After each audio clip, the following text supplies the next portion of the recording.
Welcome to XenoShyft. XenoShyft is a base defense deck-building card game. In it, you play as a commander of one of the divisions of the NorTec Corporation. Your outpost is coming under attack by an alien force collectively dubbed the Hive, and you must use all your available resources to defend it while its mining operation takes place. Press the Next button below to continue with your tutorial. As a deck-building game, in XenoShyft, you will purchase cards from the resource stacks in front of you to form your defense against the Hive. Your deck initially consists of 4 militia cards and 6 XenoShyft cards, plus any cards your division might grant you initially. Every turn, you draw from your deck until you have 6 cards in hand. If you must draw and your deck is empty, your discard pile will be reshuffled into your deck. Press the Next button below to continue with your tutorial. The game takes place during 3 increasingly difficult waves. Each wave is comprised of 3 rounds of play for 9 rounds total. At the end of each round, your base will be attacked, so be prepared for the incoming onslaught. The first phase of a round is the draw phase. In it, each division draws cards from their deck until they have 6 cards in hand. Then they add a XenoShyft card, our prized resource. As you can see, we are already past the draw phase. Next is the Acquire Resources phase. In this phase, you will use your XenoShyft to acquire troops and items to defend yourself during the combat phase. You can choose from a number of divisions to represent your forces, but for this tutorial, the Med Bay has already been chosen for you. You can see its card glowing in purple. To see a card in detail, hold the left mouse button over it, or to see it even larger, double-click it.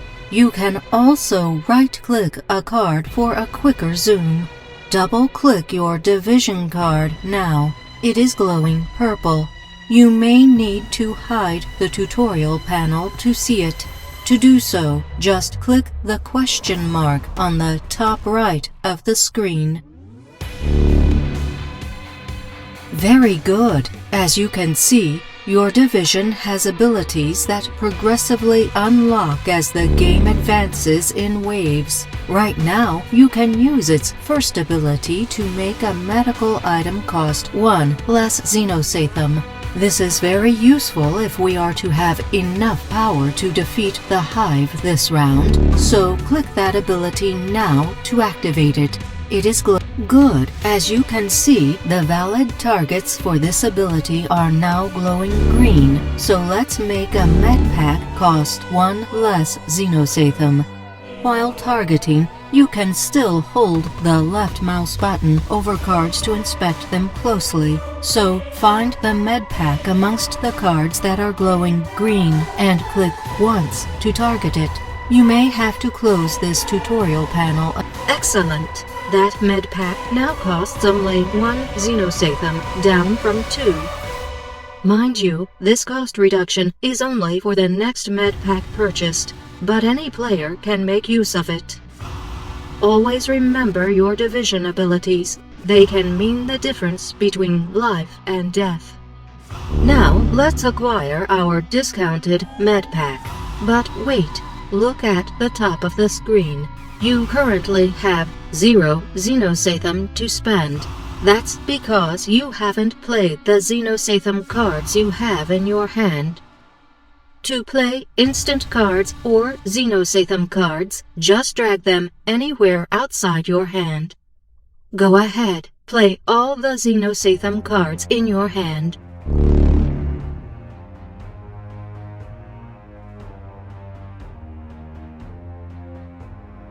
See, now you have 5 XenoShyft total in your pool. To acquire cards, just drag them to your hand. You can see troops on the left side of the board and items on the right side of the board.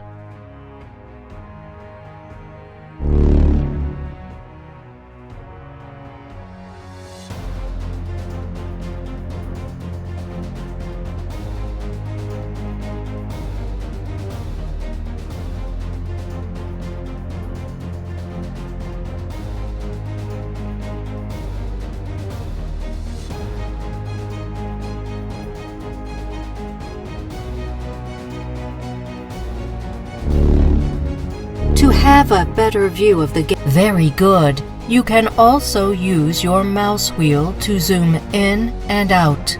Try this now. Zoom in using your mouse wheel. Good job! With your newfound knowledge, find the med pack. It is glowing green, and acquire it by dragging it into your hand. Excellent, but we also need more troops if we are to use this med pack properly. Acquire a ranger now. Troops are on the left side of the board. Remember, you can use the WASD keys and your mouse wheel to navigate the board. Finally, let's get some gear for our troops. Acquire a Mark III plasma arc shotgun. Again, items are on the right side of the board. With this, our Acquire Resources phase should be complete. Click the Done button on the bottom right to indicate you are done with this phase. Now comes the Deploy phase. In this phase, you will organize your troops in the available zones, which are collectively called your lane. The red zones are where your enemies will appear, and the blue zones on the right are where you place your troops. To deploy a troop, drag it from your hand into the desired zone in your lane. Deploy your ranger into the leftmost blue zone of your lane. Good, the ranger will be the first troop to fight the hive beasts, so let's give him some more help in the form of the shotgun we bought. It's important to note that a troop can only equip one of each type of equipment. Now, deploy both your remaining militia in the zones just behind the ranger. Excellent! This concludes your deploy phase. As you can see, we could have deployed one more troop behind those militia, but right now, this is all we have. Hit Done when you're ready. We have now entered the combat phase, and 4 enemies were placed in your lane for you to deal with. The first of these has also been revealed, and we are currently looking at the combat view in the Reaction Combat phase. In this phase, players get to take their last actions before the fight phase, where combat actually happens. Attacks in XenoShyft happen simultaneously, with each combatant dealing its power value, represented in red on the cards, in damage to the opponent's hit points, represented in green on the cards.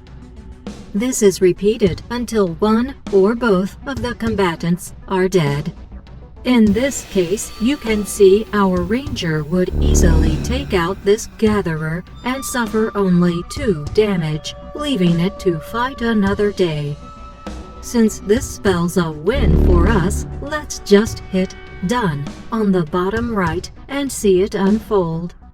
Once the fight phase is complete, we return to the advancement phase. Both NorTec and Hive shift forward until the first troop zone and first enemy zone have a card in them. Then the new enemy is revealed, if applicable. In this case, another gatherer was revealed to fight our ranger, but this time our ranger would perish if he engaged it unassisted. Luckily, our medpack prevents the next 2 damage a troop would take, making it just enough to preserve our ranger for the next fight. First, let's exit the combat view by clicking once on the zoomed cards. To play an instant card, such as a med pack, just drag it out of your hand to enter targeting mode. Do this now. Finally, click on the Ranger to prevent the next 2 damage to it. Now hit Done to see the fight resolve. Another victory. You are doing well, Commander. Now, as you may have noticed, we are in the reveal phase.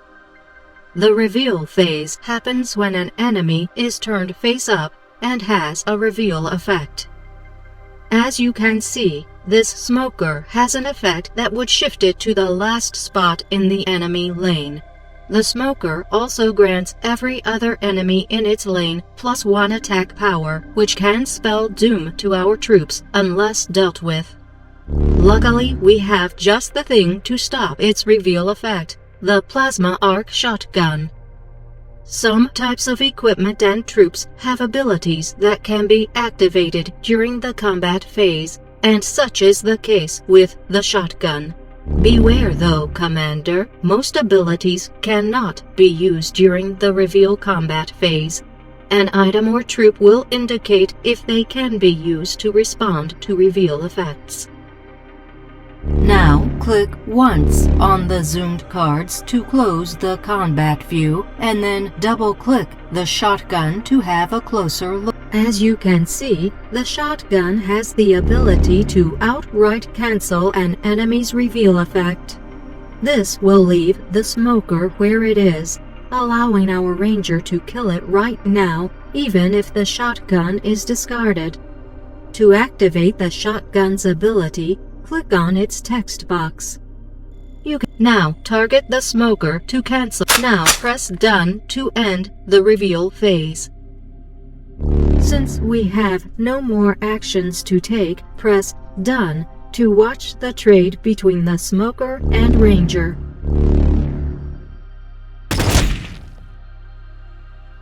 Oh my, this must not be your lucky day, Commander.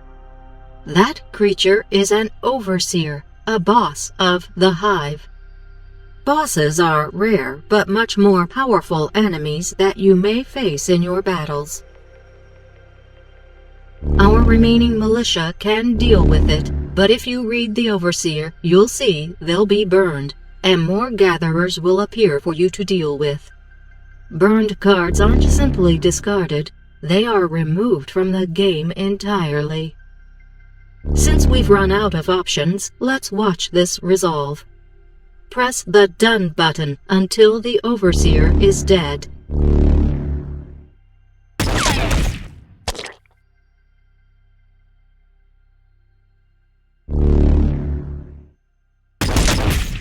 Now that our troops are dead, nothing stands between the enemy and our base, so we will be overrun. Players get one final chance to respond to each enemy as they overrun, but after that, the enemy will deal its damage to the base and be discarded. 4 damage might not seem like much, but our base only has 15 hit points per player in the game. Oh well, no one said our mission was easy. Press Done until the combat phase is over.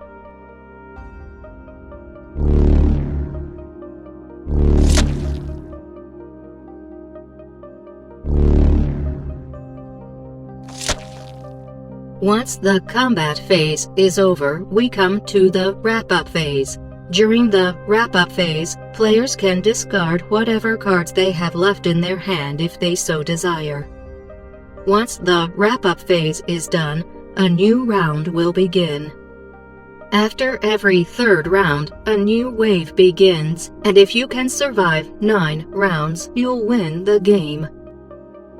Every new wave brings greater challenges in the form of harder enemies, but powerful new troops and abilities will also be unlocked. Make sure you inspect all cards thoroughly to make the most of your resources. Now that you know how to defend yourself, we'll show you how to work together with other divisions in multiplayer games. As you can see on the panel on the left, we've added the Weapons Research Division for this round. In XenoShyft, each division gets their own deck and their own lane that must be defended, but the base hit points are shared between all divisions. That means you must cooperate and make sure no lanes are overrun, otherwise you all lose. For this round, you don't have that many XenoSatham, so just acquire a TSP Lifeguard armor. Remember, drag your XenoSatham outside your hand to play them. Then, if necessary, use your keyboard to navigate the... Now, hit Done to start the deployment phase. Now, having only 2 militia might be very bad for you, but hopefully your friend in the Weapons Research Division can give you a hand. In multiplayer games, players can deploy troops and equipment on other players' lanes. In that case, the owner of the lane will become the owner of the deployed cards, and they'll be shuffled back into the new owner's deck. For now, let's deploy your 2 militia in your first 2 zones and hope your friend will lend a hand. Luckily our friends in Weapons Research provided us with some state-of-the-art Mark II Spark Jumper assault rifles. Those will certainly help in our defense. Note that the acquire and deploy phases happen simultaneously in multiplayer. Now let's return the favor and drop our TSP Lifeguard on our friends' militia in their first zone. Remember, the armor will then become property of the Weapons Division, which means only they will be able to activate its ability. Drag your TSP armor onto your friend's militia.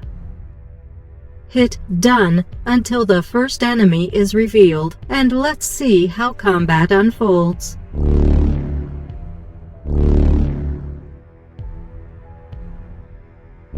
It seems that Swarmer could take out our friend's militia unscathed, so let's help him out by using a med pack on their militia. Go ahead, drag a med pack out of your hand and target that militia.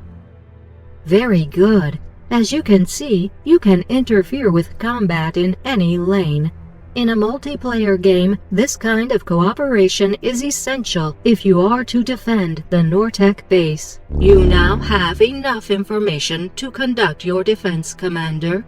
I'll leave you to your duties. And good luck. You'll need it. No Xeno life forms detected in the perimeter. Mining operation successful.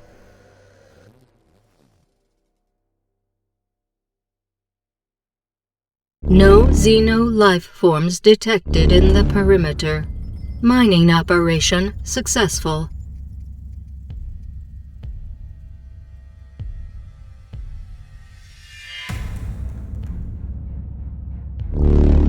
No Xeno